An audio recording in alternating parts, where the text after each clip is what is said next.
Welcome to the Useless Hour. Tonight we consider a rivalry between four small American towns that does not matter at all, and we are going to take our time about it. Twine is one of those things that has been quietly present for the whole of your life without ever once asking for your attention. It holds parcels together, and roasting joints, and the necks of sacks. It comes off a roll in a shed, or a drawer, or the back of a shop counter, and when it has done its small job, it is cut and thrown away, and not thought of again. It has no moving parts. It does not need charging. Nobody has ever come home in the evening and said that something remarkable happened today involving twine. And yet, in four separate towns in the middle of the United States, there is a very large ball of it sitting under a roof, and in each of those towns there are people who will tell you, patiently and at some length, that theirs is the largest. They do not entirely agree with one another. The disagreement has been going on in one form or another for most of a century, and it has never been resolved, and it is not going to be resolved tonight either. Settle in. Let your jaw unclench. There is nothing here that requires anything of you, and by morning you will have forgotten most of it, which is exactly the correct thing to do with it.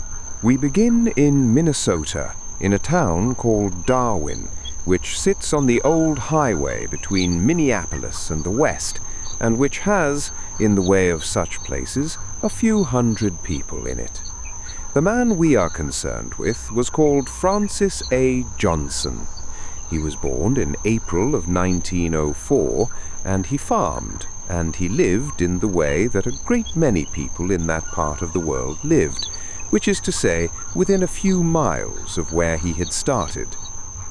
In March of 1950, he began winding a ball of twine. It is worth pausing on how ordinary that beginning was. There was no announcement, there was no plan submitted to anybody. He had baler twine, as any farmer had baler twine, because it came off the machinery in lengths at the end of every season, and there was rather a lot of it about. He took some, and he wound it around itself, and he kept the thing, and the next day he wound some more.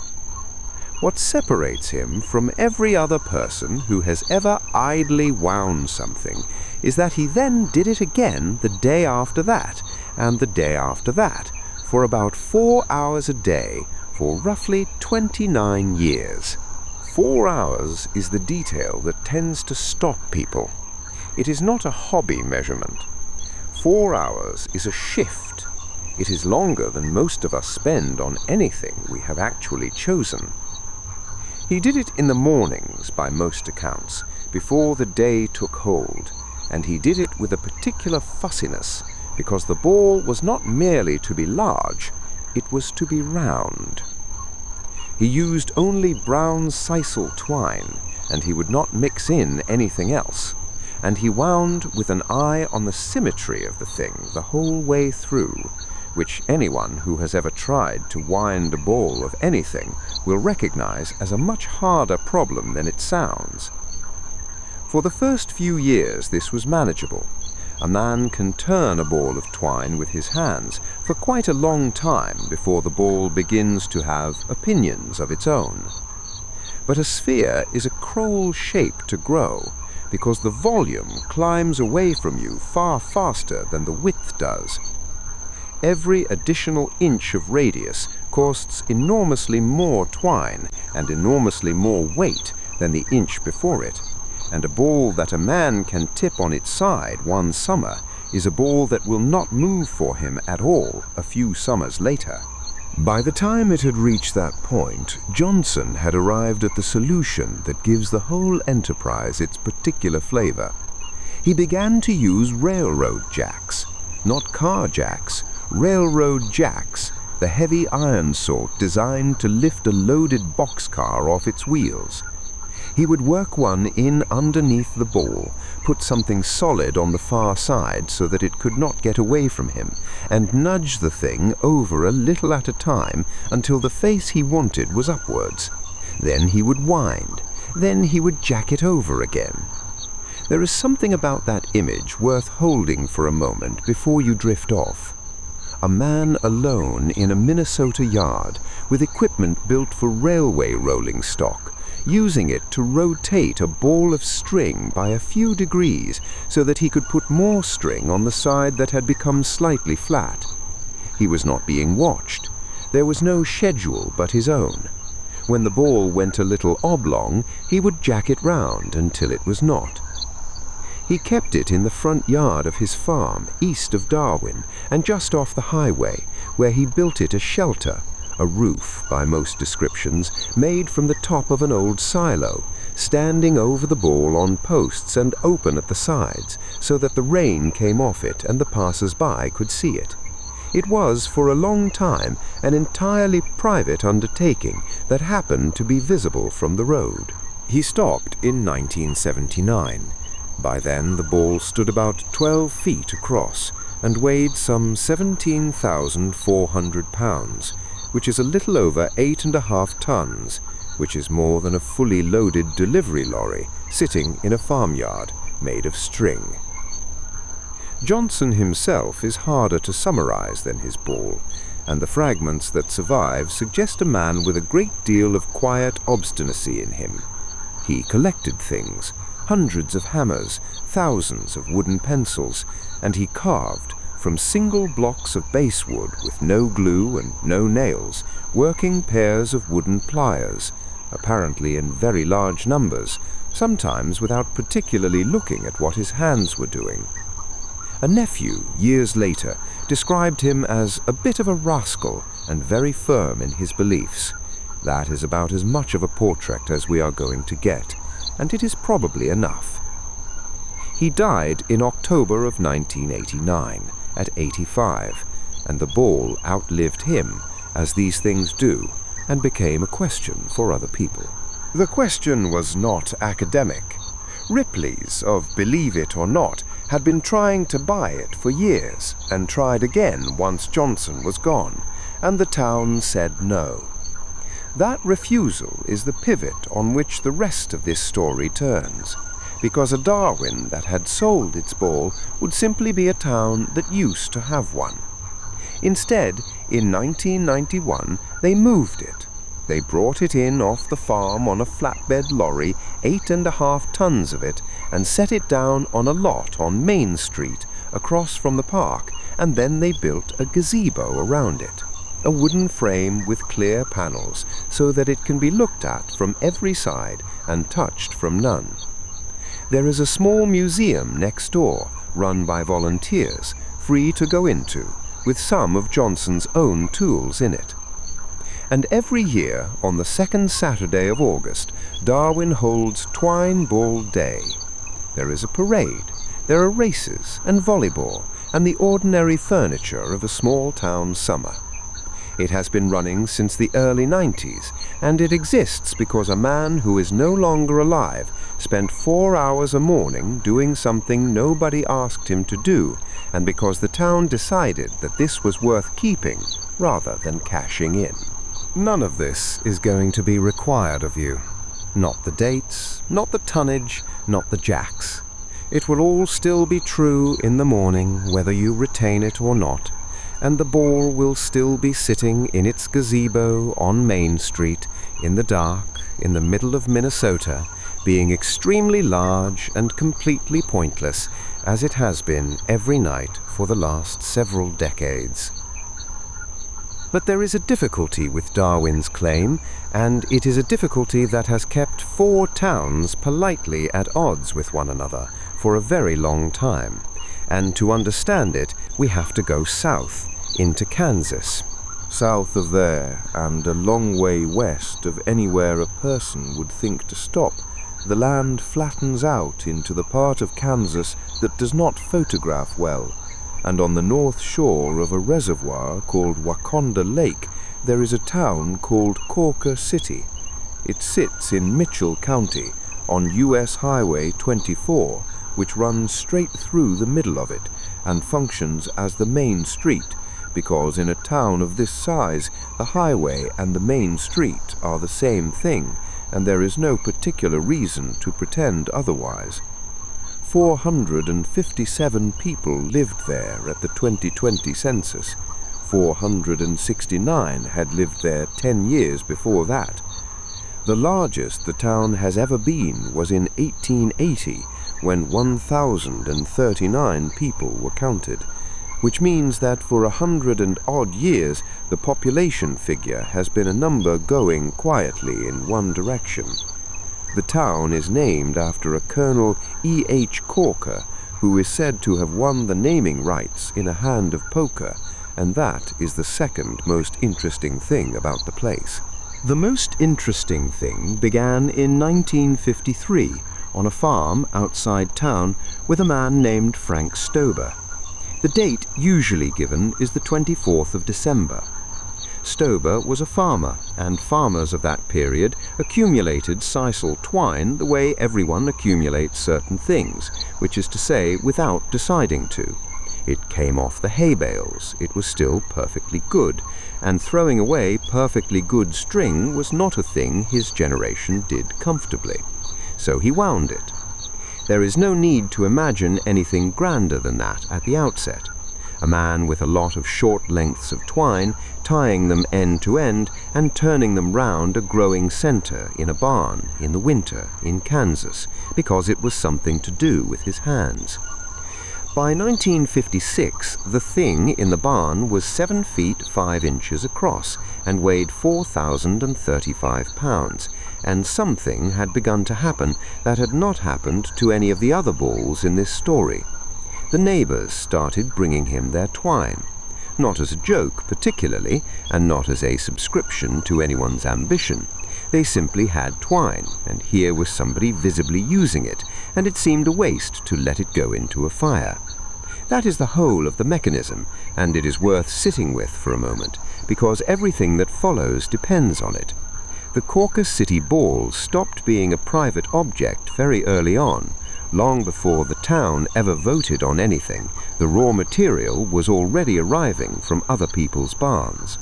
By 1961, the ball held 1,600,000 feet of twine and stood 11 feet in diameter, and Cawker City was preparing to celebrate its centennial. Stoeber hauled the ball into town and put it in the centennial parade, and then he did the thing that separates this story from every other one you will hear tonight. He did not take it home. He gave it to the town. He dedicated it formally to Cawker City, and the following year the town built a shelter over it, and that was the end of Frank Stoeber's ownership of the largest object he would ever make. He had spent 8 years on it. He handed it over while he was still perfectly capable of continuing. Guinness certified it as the world's largest in 1973. Stoeber died the following year, in 1974, and here is the point at which the story of a giant ball of twine normally ends. The winder stops, and the ball becomes a thing that used to be growing, an object with a completed date on it, essentially a very large full stop. That did not happen here, and the reason it did not happen is that the transfer of ownership had already occurred 13 years earlier. The ball did not lose its custodian in 1974. It had 450 of them. The formal machinery came later, and it came, as these things do, out of rivalry. A challenge from Minnesota in 1978 concentrated a number of minds, and in 1982, Cawker City held its first Twine-A-Thon, timed to the town picnic weekend. It has run every August since, on the third weekend, and the arrangement is exactly as simple as it sounds. People come to the ball, and they are given twine, and they add it. Children add it. Visitors who arrived 20 minutes ago and had no prior opinion about twine add it. The ball grows by a measurable amount over a weekend, and then it sits there for another year, being looked at. In 1988, it was moved and a larger shelter was built, and that shelter is what stands today, open on all sides, roofed, no doors, no ticket booth, no opening hours, nobody to ask. It is simply out, on the main street, at 3 in the morning as much as at 3 in the afternoon, in the rain and in the January wind, available. Whatever you may feel about the object itself, there is something faintly moving about a town deciding that its single most famous possession should be permanently unlocked. The bookkeeping is stricter than you might expect. The twine handed to visitors is pre-measured and pre-weighed before it goes on, so that the running totals mean something, and only genuine sisal is permitted. Yarn, string, and other unauthorized materials contributed by the enthusiastic are removed afterwards, quietly and without fuss, so that the figures stay honest. For a good quarter of a century, the person doing most of this has been Linda Clover, the school librarian, who became the volunteer caretaker in the late 1990s, and who carries pre-cut lengths of twine about with her, so that anyone who turns up can add a piece and be photographed beside it. The Wall Street Journal called her the belle of the ball.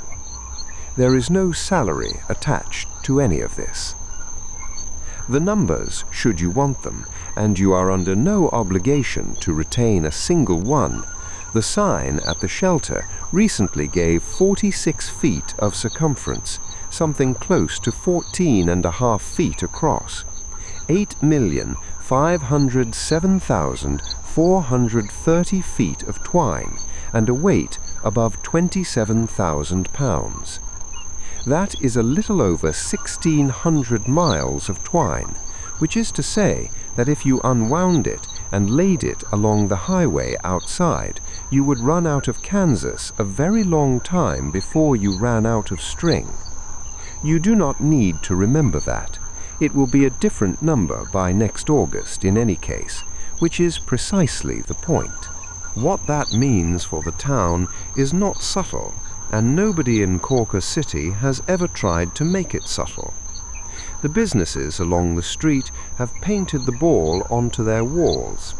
One mural works it into the letter K of the town's name, sitting there in place of the ordinary shape of the letter, which is either charming or slightly unsettling, depending on how long you look at it. A stripe of painted twine runs along the pavement, leading people from wherever they have parked to the shelter, because a town of 457 has correctly identified that the greatest risk to its tourism industry is somebody driving through without noticing. A place that has been shrinking since 1880, that has no obvious reason for a stranger to slow down, has organized its entire public face around a sphere of agricultural string in an open-sided shed. And out of all of that comes the claim, which Cawker City makes carefully, and which is more defensible than it first appears. It does not claim to hold the heaviest ball, and it does not claim the largest by every measure, and we will come to why those distinctions matter. What it claims is that its ball is the only one on Earth that is still getting bigger. Every rival is a finished object with a date on it. This one has a diary. North and east of Kansas, in the top corner of Wisconsin, in a county that runs out at last into the cold edge of Lake Superior, the story changes shape again and becomes quieter. Cawker City's ball is a town's ball, added to by strangers, tended by committee, and that communal quality is the whole of its character. The ball we are turning to now was made by one man, alone, in his own yard, with his own hands, and there is no committee anywhere in it. His name was James Frank Cotera. He was born on the 2nd of February 1947, and almost everybody who met him called him JFK, which were his initials, and which he seems to have enjoyed. He lived his whole life in the town of Highland in Douglas County, near the village of Lake Nebagamon, and for more than 50 years he worked at the town dump and then at the transfer station that replaced it, hauling other people's rubbish and sorting what could be sorted. It was not a career anyone would have described as glamorous, and by every account he did it well and did it cheerfully, and never particularly wanted a different one. In 2021, the town named the transfer station after him, which is a thing towns do very rarely and almost never for the man who works there. He began the ball on the 3rd of April 1979.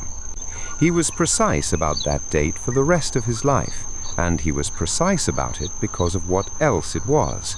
It was a Tuesday, and it was the day he stopped drinking. He told the story plainly whenever he was asked, in the flat and unembarrassed way of a man who has said a thing many times and does not find it remarkable anymore. He had been, by his own description, a drunkard. He said that God had spoken to him and had told him to stop, and had given him something else to do with his hands instead.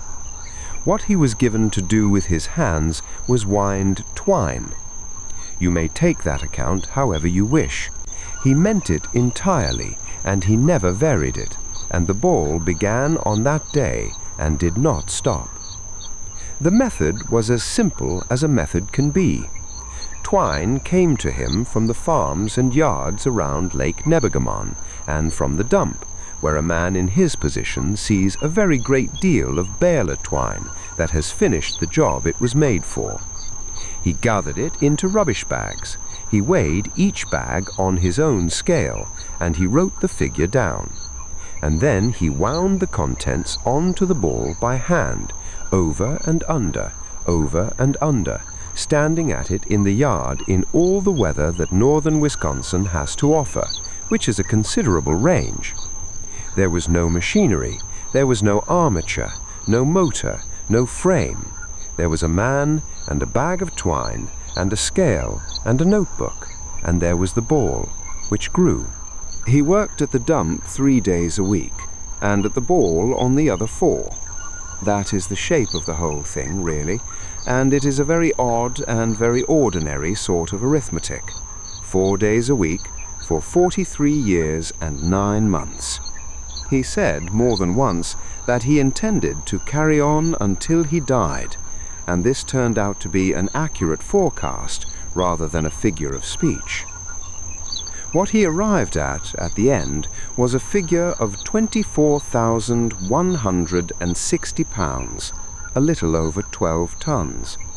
The ball is not truly a sphere. It went oval somewhere along the way, as a thing that heavy will, settling under itself year on year. And by the end it stood something like 10 feet high and measured 22 feet across the widest part of it, which meant that a man of ordinary height standing beside it looked, in every photograph ever taken of the two of them together, distinctly like a detail. Now that number, 24,160 pounds, was never confirmed by an independent scale, and it is important to say so. And it is equally important to say what it actually means. There is no weighbridge in a backyard in Douglas County. There is no practical way to lift 12 tons of twine onto a certified scale without first taking it somewhere. And taking it somewhere was, for most of its life, precisely the thing that could not be done. So the figure did not come from an adjudicator with a clipboard. It came from the notebook. It came from a man weighing a bag of twine, writing down what the bag weighed, winding the bag onto the ball, and adding the number to the number that was already there, and then doing that again, several thousand times across 4 decades, without anybody checking, and without anybody, so far as one can tell, ever suggesting that he had reason to lie. That is a different kind of claim from a certified one. It is not a lesser one. A certified figure is a measurement someone else has agreed to stand behind. Kotera's figure is a measurement he stood behind himself, in his own handwriting, every week for the greater part of his adult life. It rests on nothing but his honesty, which is either the weakest foundation available, or, depending on how you look at it, a rather good one. He was not building a case, he was keeping accounts. He did know about the others. He was quite open about that too. He had heard, he said, that there were people out there claiming the world's largest ball of twine, and he had decided that he would beat them. But the rivalry, if it was one, seems to have occupied him a great deal less than the winding did. And when the press came, and it did come eventually, national television, a segment with Katie Couric, the whole apparatus, he greeted it with the same even good humor he gave to everything else. "I'm having a ball," he told a reporter, which is the only joke in this entire episode, and it is his, and he made it about himself. Visitors found their way to him for decades, and he received them personally. If he was in, he came out. He would talk for as long as anyone wanted to talk, and show them the ball, and bring out a much smaller companion ball he had made and named Junior, and answer the same questions he had answered 1,000 times before, as though they were being asked for the first time. At the roadside he kept a mailbox, and in the mailbox he kept notebooks, so that people who came when he was not at home could write their names and where they had traveled from. They came from all over the United States.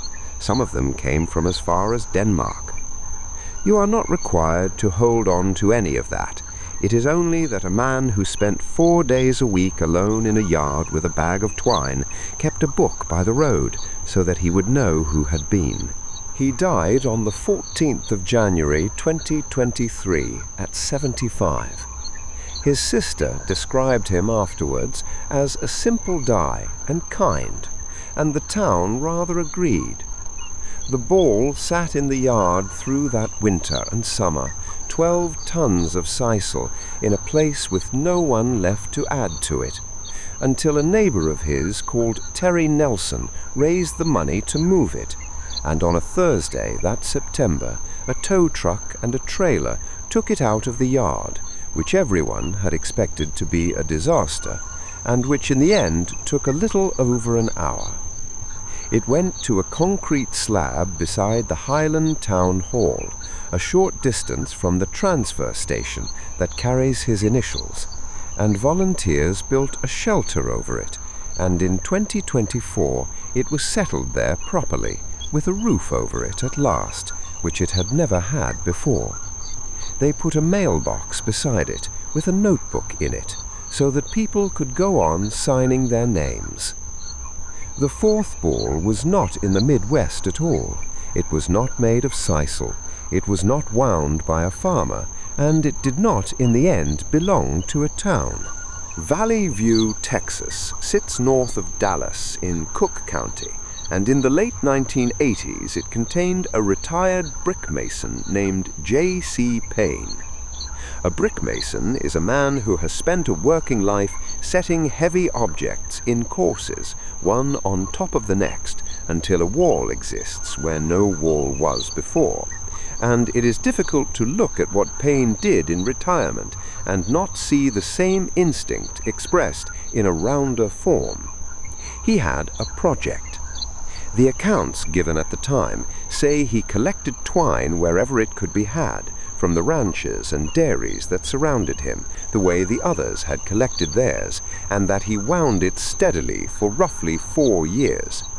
Guinness, when it eventually came to record the thing, dated the work from 1989 to 1992, though local tellings begin it earlier, and this discrepancy will turn out to matter rather more than it appears to.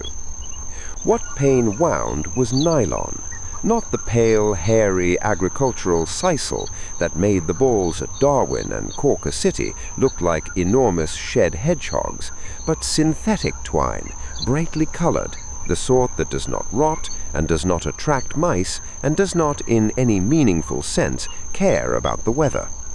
This was regarded in some quarters as cheating, and the objection was made openly and is still made. Nylon is slippery and consistent, and it does not fray, and a ball made of it is, the argument runs, an easier ball to make. Payne, as far as the record shows, did not engage with this.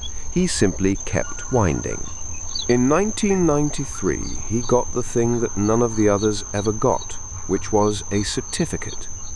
Guinness measured his ball at 41 feet 6 inches around and 13 feet 2.5 inches through, 12.65 meters and 4.03 meters if you prefer it that way, and you may let either figure go, and entered it in the book as the largest of its kind in the world. The Darwin ball, which had held the title since 1979, gave it up in the mid-90s, and for a brief period the answer to the question was simply Texas. Then Payne sold it. This is the part that separates him permanently from the other three. Ripley's Believe It or Not bought the ball. The figure usually reported is $25,000, though it has never been confirmed, and the word people use is always rumored, and moved it in November of that same year to Branson, Missouri, where it remains. The account generally given is that the museum was built around it, which is either literally true or true enough to have survived 30 years of retelling, and either way it means the ball has spent its entire life since 1993 indoors in a climate-controlled room several hundred miles from the county where it was made. No town lost anything, because no town had it. That is the quiet asymmetry at the heart of the whole rivalry. A ball that one man builds on his own land is property, and property can be valued, sold, loaded onto a lorry, and driven across 3 states to become an exhibit. A ball that a town has adopted cannot do any of those things. It has a gazebo and a plaque and an annual event and a place in the identity of several hundred people, and there is no price at which any of that is transferable. Payne's ball won on paper and then left. The others stayed and did not win, and it is not obvious even now which of those is the better outcome. Which brings us to the actual difficulty, and it is a real one, not a joke at anybody's expense. 4 towns claim to hold the world's largest ball of twine. All 4 are telling the truth. They are simply not answering the same question. Consider what largest is being asked to do here. Circumference is a length, a tape measure laid around the widest available path of a solid. Weight is a force, what a set of scales reports, or what the builder's own arithmetic reports, which is not the same thing. Volume is a third quantity again, and for a sphere it is derived from a diameter, and a very large ball of twine is not a sphere. It settles, it develops a flat where it rests. It is somewhat wider than it is tall, because gravity has been working on it for decades. Measure such an object around its equator and you get one number. Measure it over the top and you get a smaller one, and neither is wrong, and the two cannot be reconciled by any amount of goodwill. Then there is the material, which decides everything. Sisal is a plant fiber, and it is heavy for its bulk. Nylon is not. 2 balls of identical size, one wound from each, will not weigh remotely the same, and you can see this in the published figures without needing to trust a word of the theory, because Payne's ball is very nearly the largest of the 4 by distance around, and is comfortably the lightest of the 4 by mass, at something in the region of 12,000 pounds against the 17,400 at Darwin. The Texas ball is bigger and lighter at the same time. Both facts are measured. Neither cancels the other. Winding tension does the same trick from the other direction. Twine wound tightly packs more of itself into a given space than twine wound loosely, so two balls of exactly equal diameter may contain quite different lengths of twine, and the one containing more may be the smaller looking of the two. If what you actually mean by largest is the most twine, then diameter is close to useless as a proxy for it, and nobody has ever unrolled one of these to check. Nobody ever will. To measure the length definitively, you would have to destroy the object, which is the sort of problem that turns up in physics rather more often than people expect. There is also the small, unglamorous business of taking the measurement in the first place. Getting a tape around a settled ball of twine 13 feet across is not a matter of holding one end and walking. The surface is not smooth. It has loops and slack ends, and places where a later layer has slumped over an earlier one, and a tape can be laid along a path that follows those undulations or a path that bridges them, and the two paths differ by an amount that is small in percentage terms and large in feet. Two careful people with the same tape and the same ball can honestly disagree, and the size of that honest disagreement is not far off the size of the gap between the leading claims. And a ball that is still being added to has no measurement at all, strictly speaking, only a measurement with a date attached. Cawker Cities was recorded at a little over 41 feet around in 2014, and at something near 46 feet in recent years, and both numbers are correct, and both were obsolete the following August.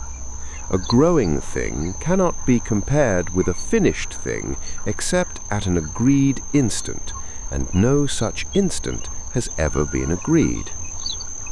Last, and most awkwardly, there is the difference between a figure that a man wrote down himself and a figure that an adjudicator certified. These are not two values of the same claim. They are two different kinds of claim. A self-recorded weight kept faithfully over 40 years by someone with no reason to lie and no scales large enough to be sure is honest testimony. A certification is a procedure with witnesses and rules and a form. One of them can be wrong while being entirely sincere. The other can be right and still miss the point. And Innis itself has moved the goalposts more than once.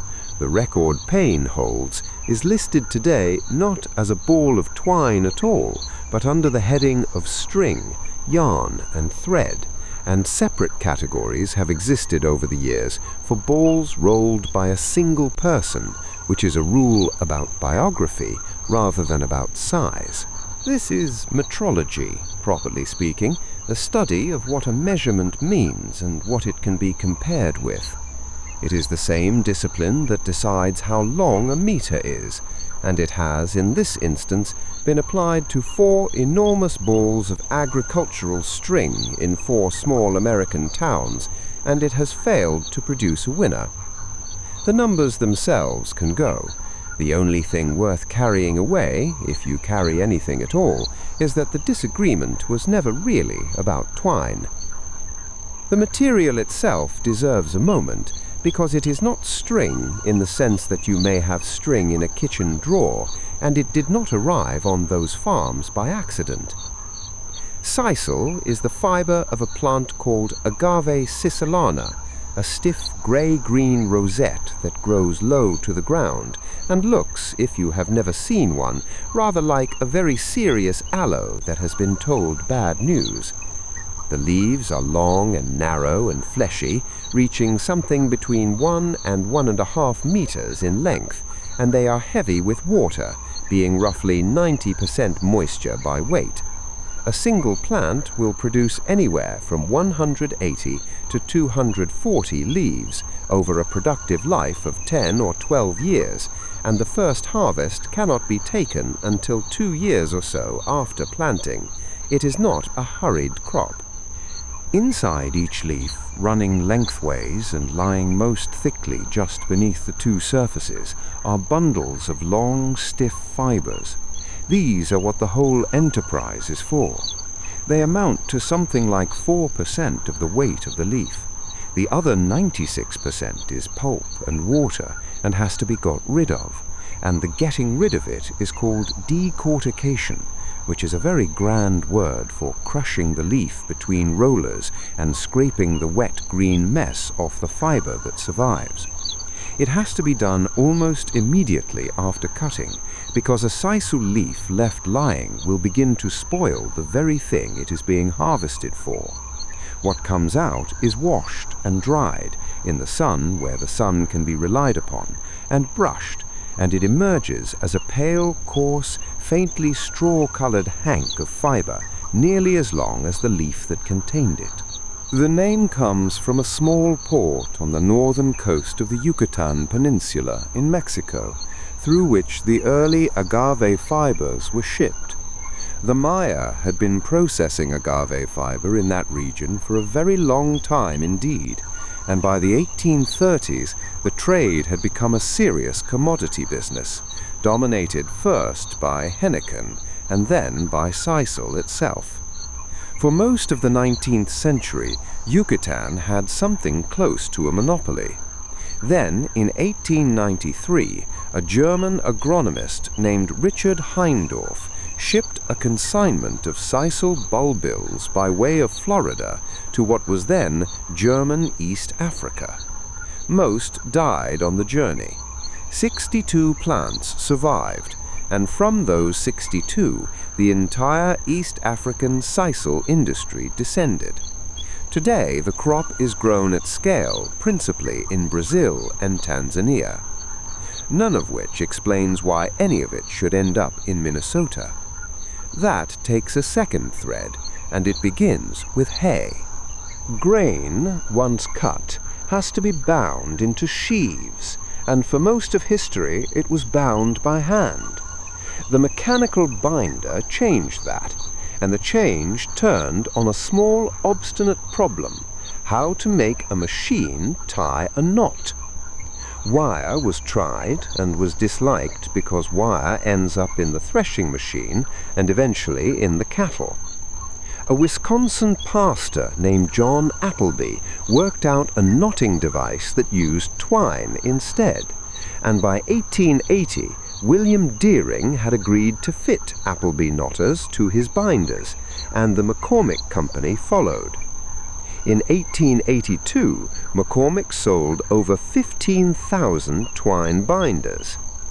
The implement makers discovered fairly quickly that the best twine for the purpose was made from henequen and sisal, and so a mechanical linkage was established between a spiny plant in the Yucatan and a wheat field in the American Midwest, and it held for the better part of a century. At its height, something in the order of 200 million pounds of twine a year was required simply to bind the American grain crop.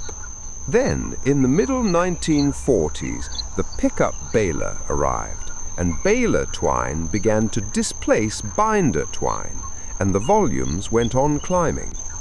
The market for agricultural harvest twine did not peak until the middle or late 1960s. Global consumption was still running at something like 400,000 tons a year in 1973 and 1974. It was only after that, when sisal prices rose sharply, that polypropylene began to take the market seriously, and by the end of the 1970s, synthetic twine had taken roughly a third of it. Which gives you the window. If you were a farmer in Minnesota or Kansas in 1950, every bale of hay that came off your field arrived wrapped in 2 lengths of sisal twine, and every bale you opened produced 2 lengths of sisal twine that had done their job and had nowhere in particular to go. It was strong, it was cheap, it was already paid for, and it accumulated in the corner of the barn at a rate governed entirely by how much hay you made. A person looking for a hobby that required an inexhaustible supply of one specific raw material could hardly have chosen better, or more accurately, the raw material chose the hobby. You do not need to remember any of this. It is simply the answer to the question of why nobody ever built the world's largest ball of anything else. The engineering is the other half, and it is unforgiving in a way that is not obvious at the start. A sphere holds volume in proportion to the cube of its radius, while its surface, the part you are actually adding twine to, grows only in proportion to the square. The consequence is that the ball becomes harder at an accelerating rate, and it never stops accelerating. Consider it in feet of diameter. Taking the ball from 1 foot across to 2 feet across requires a certain quantity of twine. Taking it from 11 feet across to 12 feet requires roughly 57 times that quantity.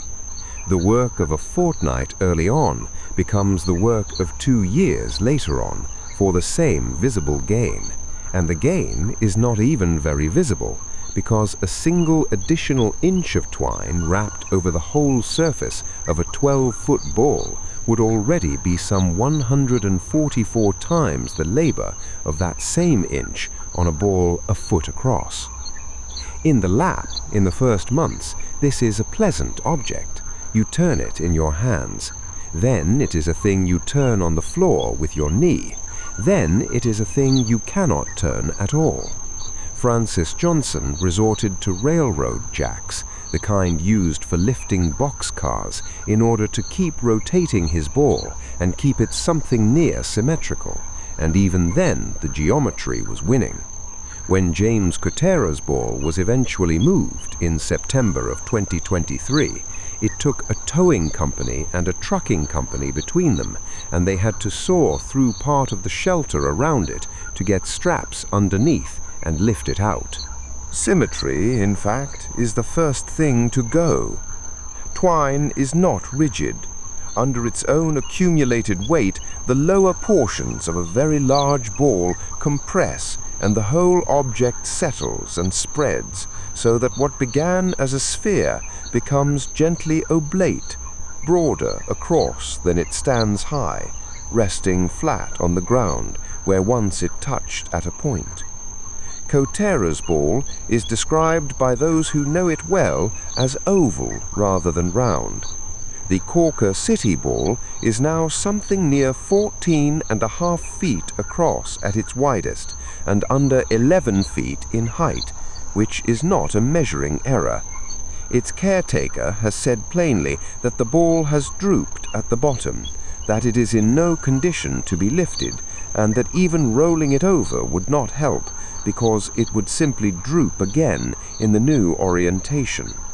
Visitors adding twine are encouraged to weave it in and pull upward a little in the hope of coaxing the shape back. It does not do much good. Deep inside, at the core, the twine has been under load for decades. The fibers there are crushed flat against one another and are, in practical terms, no longer retrievable as twine at all. They have become a dense, compacted mass that nobody has ever unwound, and nobody is likely to. And sisal, being a lignocellulosic fiber, around 70% cellulose and about 12% lignin, behaves like every other plant fiber. It takes up moisture from the air, holding perhaps 10 or 11% of its own weight in water at ordinary humidity, and it swells and shrinks as that figure rises and falls. Wet, it supports rot.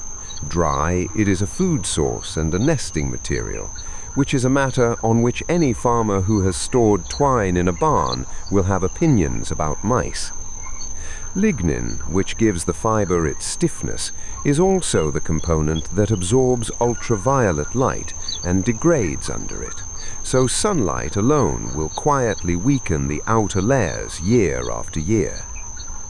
This is why the enclosures exist, and why they are not sentimental. The Darwin Ball has stood since 1991 inside a purpose-built gazebo with clear panels, sheltered from Minnesota's winters and, just as importantly, from Minnesota's summers. Cawker Cities stands under an open-air canopy. Cotera's was set on a concrete slab beside the Highland Town Hall, and volunteers built a roof over it, and there was a period beforehand when it sat under a tarpaulin, which is not a dignified way for the heaviest such object in the world to spend a season, but was better than the alternative. A roof is not decoration. It is the only thing standing between several decades of daily labor and the ordinary appetite of weather. None of this would have mattered in the slightest without the road. A very large sphere in a farmyard is a private matter, seen by the man who made it and by whoever happens to be delivering something that week. It becomes a landmark only when there is a paved surface running past it, and a steady supply of people traveling along that surface with time on their hands and a certain willingness to stop. That supply was, historically speaking, quite new. The paving of America happened within a single lifetime, in a sequence of federal acts and county bond issues, until by the summer of 1926, the Bureau of Public Roads had gathered up a network of existing roads between Chicago and Santa Monica, and given them a number, which was 66. Along these roads there grew a whole economy that had not existed before, of tourist courts and garages and diners and filling stations, all of it dependent on a fact that is obvious once stated and was at the time genuinely novel. The customer was moving. He was moving at 40 or 50 miles an hour. He was not from here, he would never be from here, and he would be gone in a matter of seconds. If you wanted his money, you had roughly the length of one held breath in which to make your case. The response to that problem was, more or less everywhere, enormity. In 1931, a duck farmer on Long Island named Martin Maurer had local builders construct him a shop in the shape of a duck. 20 feet of ferro cement over a timber frame, with the tail lights of a Model T Ford set into the head for eyes, so that at dusk the duck's eyes glowed red. It was a shop. It sold ducks and duck eggs. It was also, in a way nobody had quite articulated yet, an argument. And 41 years later, the architects Robert Venturi and Denise Scott Brown made the argument explicit in Learning from Las Vegas, where they used that particular building to name a whole category. A building shaped like the thing it sells is, in the language of architecture, still called a duck. The original was added to the National Register of Historic Places in 1997, which is a sentence that would have astonished Mr. Maurer, who was trying to sell poultry. In the same decade, and for the same reason, a pharmacist in Wall, South Dakota, and his wife found themselves 5 years into a business in a town of some 326 people, with almost nobody coming through the door. Dorothy Husted's idea, in the summer of 1936, was to give away ice water and to advertise the fact on a run of small hand-painted boards spaced along the highway in the manner of the Burma Shave verses, so that a driver read the message a word or two at a time over the course of half a mile. The cars stopped. They have not really stopped stopping since.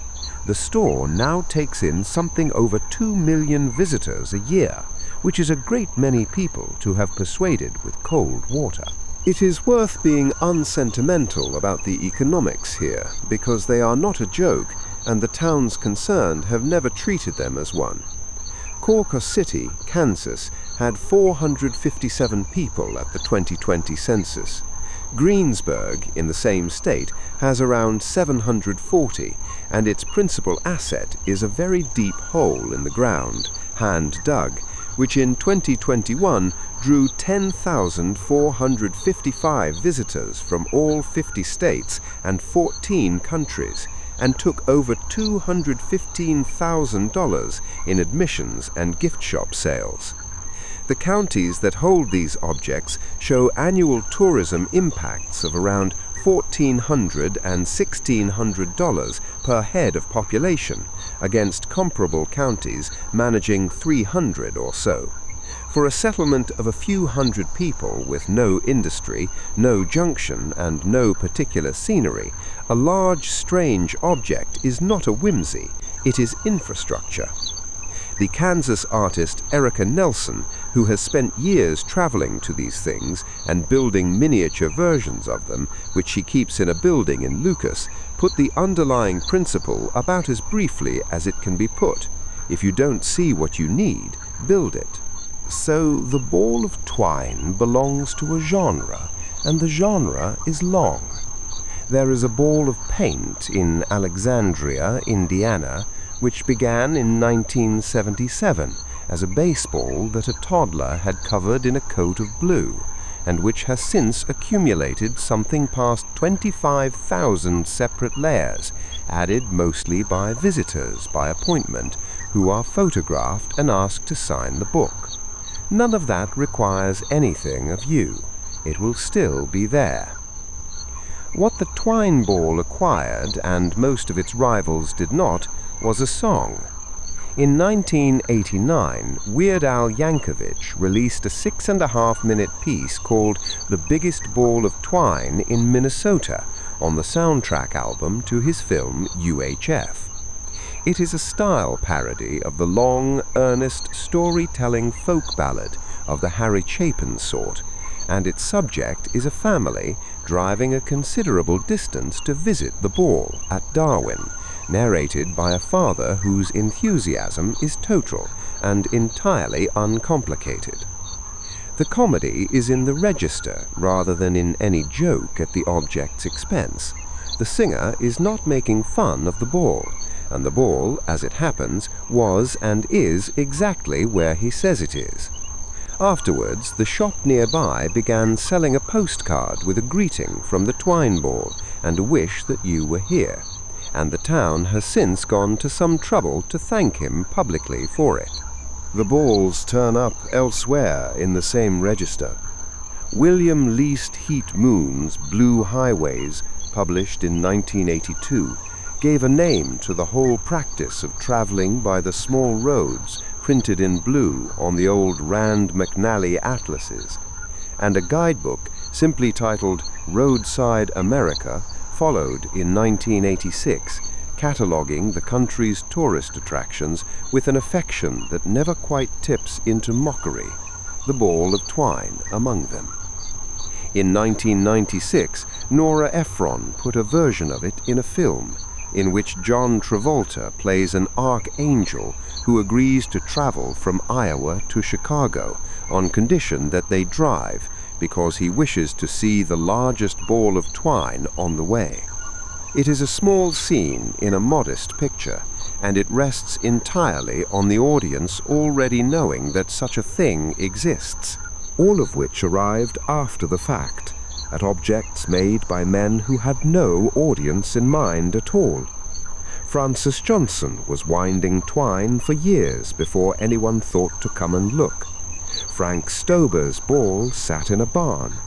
James Frank Cotera was working alone in a yard in the northern Wisconsin, and what he ended up with, besides the ball, was a mailbox beside it holding a series of ledgers in which visitors from 61 different countries and states wrote their names over the decades.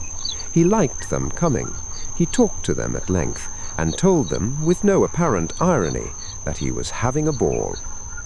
Darwin gets around 150 visitors a day through the summer and holds a Twine Ball Day on the second Saturday in August, when the population of the town multiplies roughly tenfold for an afternoon of raffles and food stalls. Cawker City sees something like 200 a day at the height of the season. The balls, which began as one man's way of not wasting something, became the reason the town is on the map at all, and then the reason there is a gazebo and a museum and a committee. Which leaves the question of why anyone goes. These are, after all, thoroughly photographed objects. You can see all four of them from where you are lying now, in daylight, from several angles, at no cost, in less time than it takes to find your shoes. And yet people drive 300 miles across Kansas or Minnesota, in some cases well out of their way, to stand for 11 minutes in front of a sphere they have already seen, and they come away, by every account that exists, satisfied. Part of it is that a photograph cannot carry size. The eye does something with a large near object that the picture of it does not do. But most of it, I think, is that the going is the point. The object is an excuse to have driven somewhere, and to have stood in a small town you would otherwise never have entered, and to have signed a book. Nobody has ever been disappointed by a ball of twine, because nobody ever really came for the twine. So that is where the four of them have got to, and it is worth setting them side by side one last time, quietly, before we let the whole subject go. In Darwin, Minnesota, the ball sits where the town put it in 1991, on Main Street, inside its gazebo with the clear panels, lit at night, visible from the road, tended by volunteers who keep the little museum beside it open in the summer. It has not grown by a single inch since 1979. It cannot.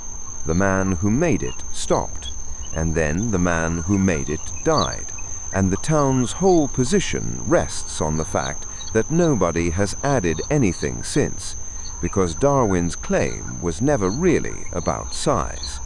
Darwin's claim is that one man did it, alone, with his own hands and a railroad jack, and that is a claim which can only be damaged by improvement. Every August, on the second Saturday, they hold the parade anyway. In Cawker City, Kansas, the opposite arrangement holds. Frank Stoeber died in 1974, and the ball did not stop with him, because by then it had stopped being his. The town took it over, put it under an open-sided canopy on the main street, and left a length of twine and a pair of scissors out where anyone passing can add to it, which people do, in ones and twos, all year round, having driven a considerable distance in order to wind string onto a sphere for 4 minutes. Once a year, in the middle of August, the town holds its picnic and its Twine-A-Thon, and a great deal more goes on in an afternoon. It is now past 27,000 pounds, and something over 8 million feet of twine have gone into it, and both of those numbers were out of date before this sentence was written, because the ball is still being fed. It is the only one of the four that is.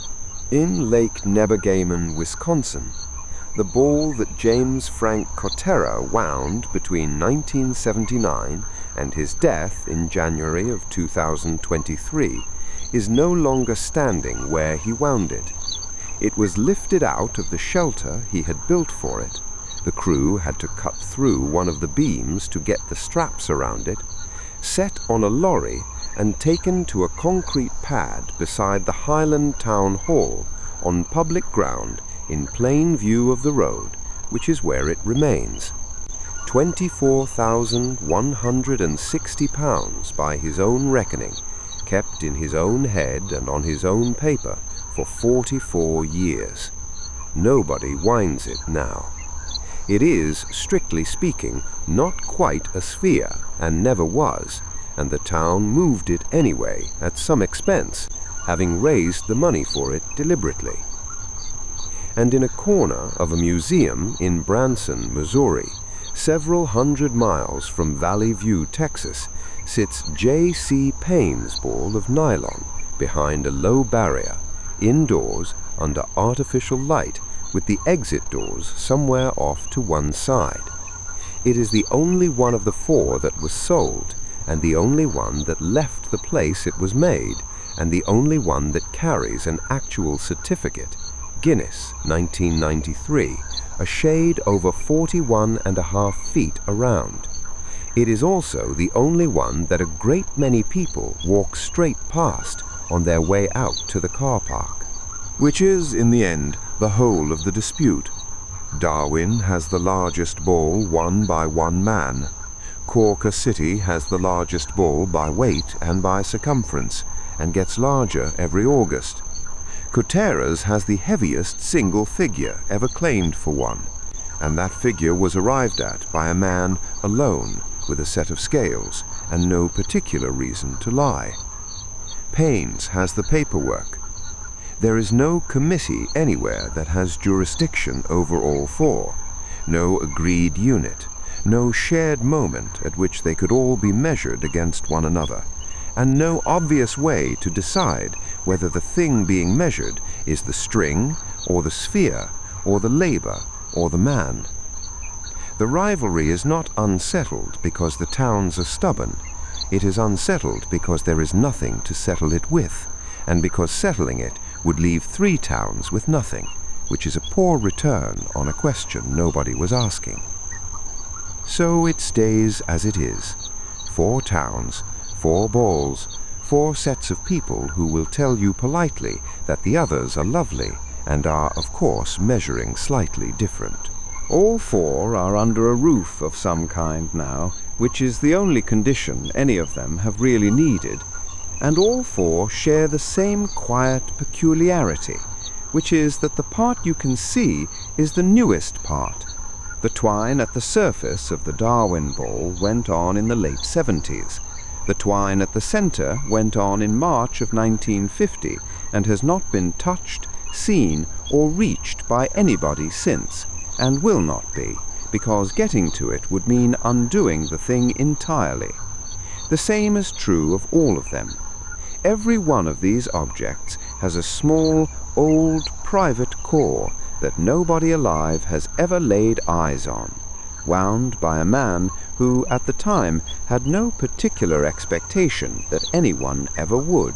What strikes you, if you sit with it long enough, is that 4 men in 4 states, none of whom set out to be in competition with the others, and most of whom began before they had any real idea the others existed, each independently arrived at the same use for several decades of a life. Not the same hobby, the same shape. A sphere of string, grown outward an inch at a time in a yard, beside a house, in the middle of the country. And each of them, by whatever it was they were actually measuring, succeeded completely. Johnson wanted it round, and it was round.